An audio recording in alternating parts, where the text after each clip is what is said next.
निर्जला एकादशी के महात्म्य की तरह ही उसकी कथा भी रोचक और दिव्य है। इस कथा में महर्षि वेदव्यास जी ने पांडवों को 4 पुरुषार्थ जैसे अर्थ, धर्म, काम और मोक्ष को प्रदान करने वाले एकादशी व्रत के लिए संकल्प करवाया था। तब धर्मराज युधिष्ठिर ने महर्षि वेदव्यास जी से कहा, हे मुनि, आप सर्वज्ञ हैं। आपके द्वारा ही हमें 4 पुरुषार्थ की शिक्षा मिली है। हम आज आपके श्री मुख से एकादशी व्रत के महात्म्य की कथा सुनने के इच्छुक हैं। आप हमें ज्येष्ठ माह के शुक्ल पक्ष में आने वाली एकादशी व्रत के बारे में बताने की कृपा करें। तब महर्षि वेदव्यास जी ने कहा, हे वत्स, मैं तुम्हारे आदर भाव से अति प्रसन्न हूँ। एकादशी व्रत सभी अन्य व्रतों की तुलना में सर्वश्रेष्ठ व्रत है। एकादशी तिथि भगवान श्री हरि के सबसे अधिक प्रिय तिथि है।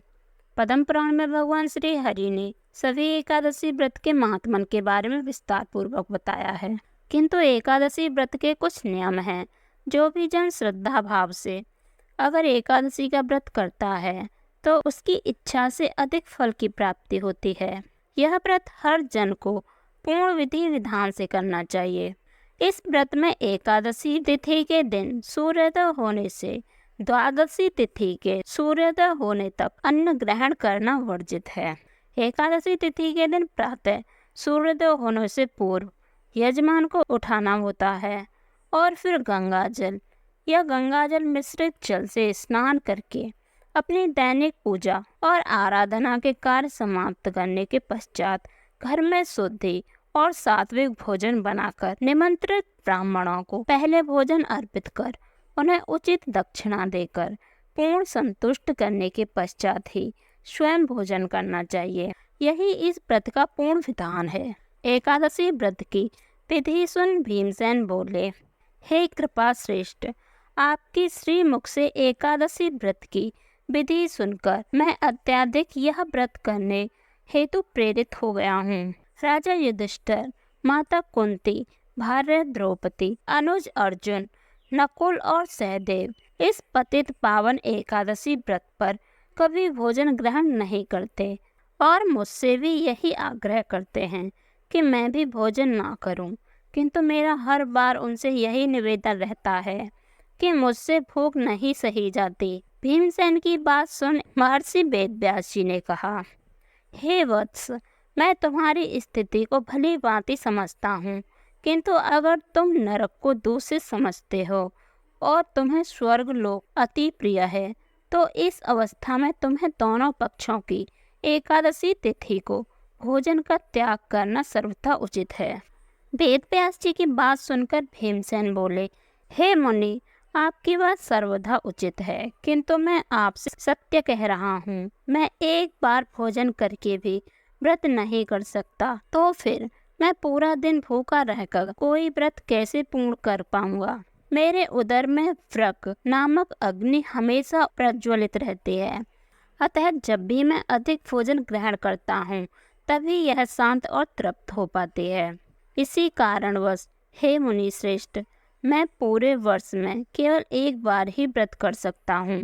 अतः हे मुनि, मुझे कोई ऐसा व्रत बताने की कृपा करें जिससे मेरी स्वर्गलोक में निवास करने की इच्छा भी पूर्ण हो जाए और मैं कल्याण का भी भागी बन सकूं। मैं आपके परामर्श का यथोचित पालन पूर्ण रूप से करूंगा।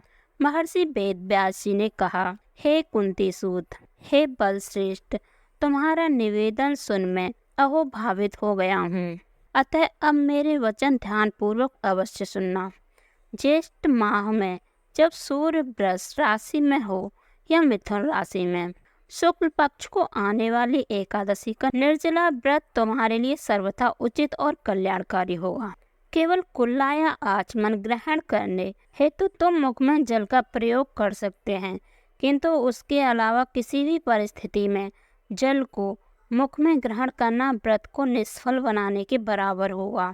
एकादशी के दिन सूर्योदय होने से दूसरे दिन द्वादशी को सूर्योदय होने तक सभी व्रत धारक को जल का त्याग करना होगा, तभी व्रत की पूर्ति हो पाएगी। उसके पश्चात द्वादश तिथि को प्रातःकाल में पवित्र जल से स्नान करके ब्राह्मण देवता को विधि पूर्वक जल और स्वर्ण का दान करना सर्वथा उचित माना जाता है।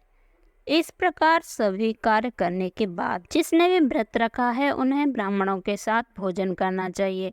पूरे वर्ष में जितनी भी एकादशी तिथि होती हैं उन सभी एकादशी के व्रत का पुण्य फल एकमात्र इस निर्जला एकादशी का व्रत करने से प्राप्त होती है। इस बात में कोई दो मत नहीं है।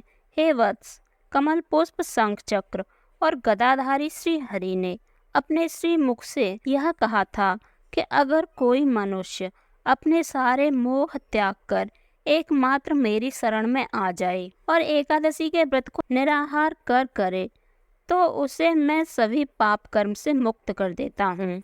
निर्जला एकादशी को पूर्ण श्रद्धा से इस व्रत का पालन और श्री हरि विष्णु का पूजन करना चाहिए।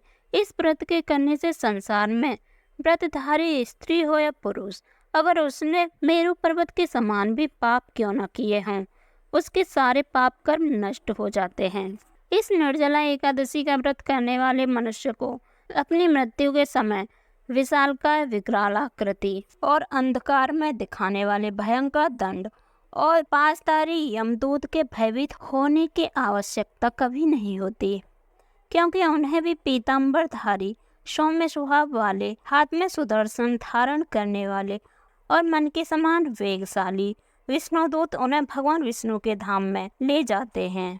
जो भी मनुष्य निर्जला एकादशी के दिन दान जो भी अपनी भक्ति अनुसार करता है उसे उसका अक्षय पुण्य फल प्राप्त होता है। निर्जला एकादशी का व्रत जो भी मनुष्य पूरे विधि विधान से भगवान श्री हरि में पूरी श्रद्धा करता है उसे परम वैष्णव की प्राप्ति होती है। किंतु जो भी मनुष्य एकादशी के दिन अन्न खाता है वह पाप का भागी बनता है। इस पृथ्वी लोक में वह चांडाल के समान है और मृत्यु के पश्चात वो दुर्गति को प्राप्त होता है। यही नहीं, जो भी मनुष्य ज्येष्ठ माह के शुक्ल पक्ष को आने वाले एकादशी तिथि पर उचित दान करता है उसे परम पद की प्राप्ति सहज हो जाती है। और जिस मनुष्य ने अपने जीवन काल में ब्रह्म हत्या, मदिरा सेवन, पर स्त्री गमन, चोरी या गुरुद्रोह जैसे कठोर पाप किए हों और वह अगर इस एकादशी का व्रत करता है तो उसे इन सब पापों से मुक्ति प्राप्त होती है। वेद व्यास जी ने कहा, हे कुंती पुत्र, निर्जला एकादशी के शुभ दिन सभी स्त्री पुरुषों के लिए विशिष्ट दान और कर्तव्य निर्धारित है। सागर तल में शयन करने वाले भगवान विष्णु का पूजन और आराधना कर जल में धेनु का दान करना चाहिए या फिर धृतमय धेनु या प्रत्यक्ष धेनु का दान करना चाहिए, सर्वथा उत्तम माना जाता है। द्वादशी के दिन उचित दक्षिणा और विभिन्न मिष्ठानों द्वारा ब्राह्मणों को संतुष्ट करना चाहिए। ऐसा करने से ब्राह्मण देवता निश्चित रूप से संतुष्ट होते हैं और उनकी संतुष्टि पर भगवान श्री हरि व्रतधारी मनुष्य को मोक्ष प्रदान करते हैं। जिस भी मनुष्य ने पूर्ण श्रद्धा भाव से सम, दम और दान में लीन होकर भगवान श्री हरि की पूजा और रात्रि जागरण करते हुए इस पापनाशिनी निर्जला एकादशी का व्रत किया हो, वह अपने साथ अपनी पूर्व 100 पीढ़ियों और आने वाली 100 पीढ़ियों को भगवान श्री हरि के परम धाम पहुंचाता है। हर मनुष्य को अपने जीवन काल में निर्जला एकादशी का व्रत करना अचूक माना गया है और उचित दान करना अति अनिवार्य है। यहाँ निर्जला एकादशी के दिन गौ जल, वस्त्र, अन्य सुंदर आशा, छाता और कमंडल का दान किया जाता है। जो भी व्रतधारी सुपात्र और श्रेष्ठ ब्राह्मण गण को पादुका का दान करता है वह स्वर्ण विमान में बैठकर निश्चित रूप से स्वर्गलोक को जाता है। यही नहीं, जो भी मनुष्य इस एकादशी व्रत का पठन या श्रवण करता है वह स्वर्गलोक में निवास करता है। चतुर्दशी युक्त अमावस्या को सूर्य ग्रहण के दिन जो भी मनुष्य श्राद्ध करके जिस फल को प्राप्त करता है वही फल उसे इस निर्जला एकादशी के व्रत में प्राप्त होता है।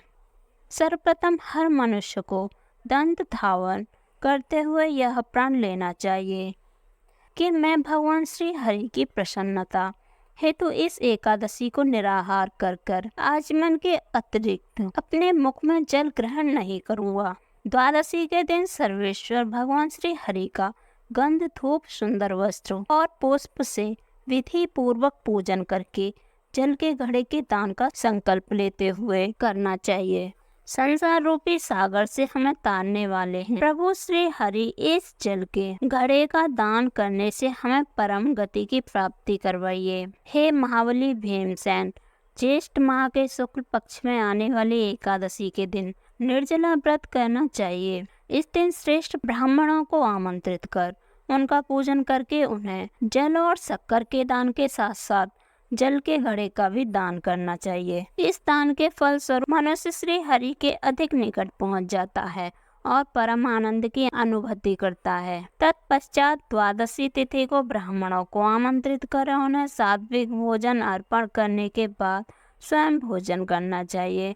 जो भी मनुष्य इस प्रकार विधि विधान पूर्वक इस पापनाशनी निर्जला एकादशी का व्रत करता है उसे परम पद की प्राप्ति होती है।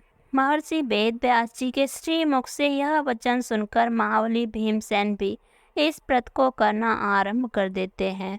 उस समय से इस लोक में इस एकादशी को भीम एकादशी, पांडव एकादशी, निर्जला एकादशी के नाम से भी जाना जाता है।